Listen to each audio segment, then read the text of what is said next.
This is an important story. Didn't get a lot of attention, but it should, because an Ontario judge has made a ruling that would allow the defense to argue that an accused man was too intoxicated to know what he was doing when having sex with an intoxicated woman.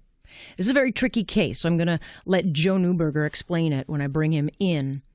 But here's the background of the case. So the accused is charged with the sexual assault of a woman who he had been drinking with, hanging out with. She was kind of sleeping. They had sex. She woke up and he was on top of her. And he maintains he didn't know what he was doing when he had sex with her.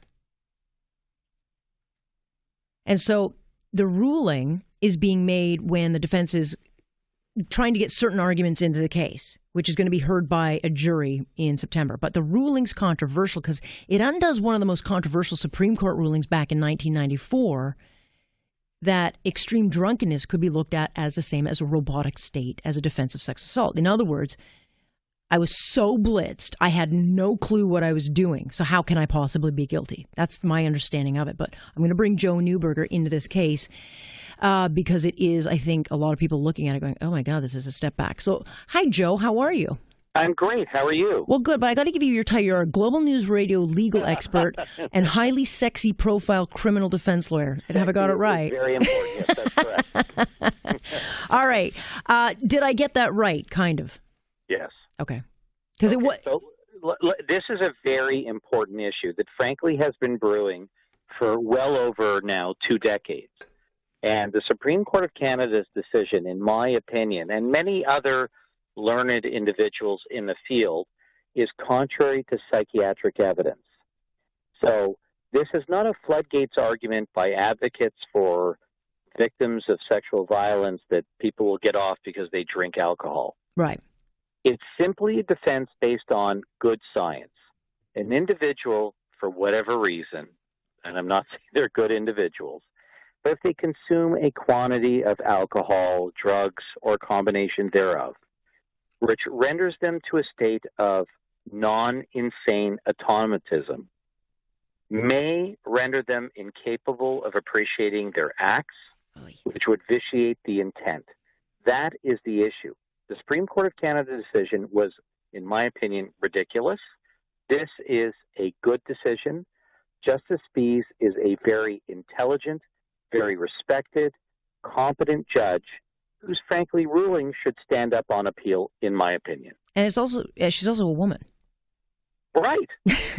Right. So for anyone looking there saying, this is some draconian guy who has no clue. Right. But we have plenty of good decisions from female judges. I mean, Justice Malloy made a very good decision in that case. Great with judge. The cops who were charged. Yep. And, it's a matter of measuring good common sense, good law, good analysis. It's not about penalizing victims, penalizing accused. It's about good law. But this is good law. Okay, but if you're the defense lawyer on this case, isn't that kind of a messy defense? I mean, we're talking... It's tough. Okay, but so what's to say then, Joe, that I mean, we've seen cases before the courts. I've covered a couple of cases where men who have been accused of sexual assault who were sleeping and who said, well, I didn't know what I was doing because I was dreaming or I was sleeping. I mean, that's kind of like a bit of a gray zone where it's like, oh, so now all of a sudden you're claiming because you were dreaming or you were sleeping and you were like a zombie state that you didn't know you raped someone? Right. Yes, I know those cases. I know the forensic psychiatrist on that case. So the reality is these are a fraction, a minimal fraction of the defenses which are available out there. So you're talking about very minute cases, 1 out of 100,000. But there are psychiatric conditions brought about by alcohol or a certain sleep state where an individual may not appreciate what they're doing and they do not have the legal intent to satisfy the guilty verdict. That's the issue. And anybody who's drank, large volumes of alcohol or consumed certain drugs, we don't like the fact that they've done that and then committed an act.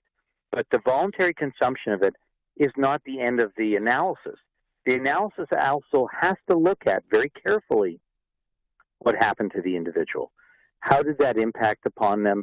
How did that impact upon their intent?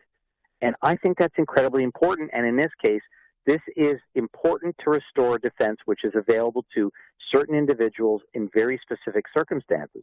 The other thing I want to say is you have to marshal very cogent, compelling forensic, psychiatric, and toxicology evidence to support this defense. Because it's not easy. Well, no, because then you could use the argument anytime you get in your car, let's say someone who's charged with impaired driving, you could use this argument, well, I didn't know what I was doing. I mean, I took a drink, but it clearly had an effect on me that I wasn't expecting.